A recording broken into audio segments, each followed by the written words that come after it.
السلام عليكم ورحمة الله وبركاته. وعليكم السلام. السادة، شركة الرواد للمقاولات بعون الله تبارك وتعالى فقد تشرفت بافتتاح مسجد عباد الرحمن والذي تم بناؤه تحت إشراف المؤسسة، حيث صلينا في المسجد صلاة الظهر ومعي مجموعة من طلاب العلم، ومعي الشيخ الذي هو مشرف ووقف الأرض لبناء هذا المسجد العامر بذكر الله تبارك وتعالى إن شاء الله. لك بالسجاد.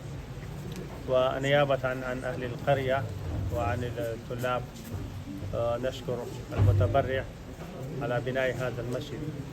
أسأل الله عز وجل أن يجعله في موازين حسناته، وأن يجعله نورا يمشي بين يديه يوم القيامة، وأن يبارك في أهله وفي ماله وفي أولاده، وأن يجعل هذه الصدقة من الباقيات الصالحات له ولكل من نوى فيه. وكما آمل من المتبرع استمرار الدعم، وذلك بتكفل راتب الإمام الذي سيكون إماما ومؤذنا ومدرسا للطلاب إن شاء الله. فنامل منه تكفل راتب الإمام حتى تكون هذه النشاطات مستمرة، ويكون هذا المسجد إن شاء الله عامرا بدروس القرآن وتفسيره وحلقات تحفيظ القرآن. نعيد الشكر مرة أخرى. تقبل الله منه دعاء وتوكل. اللهم تقبل منا إنك أنت السميع العليم.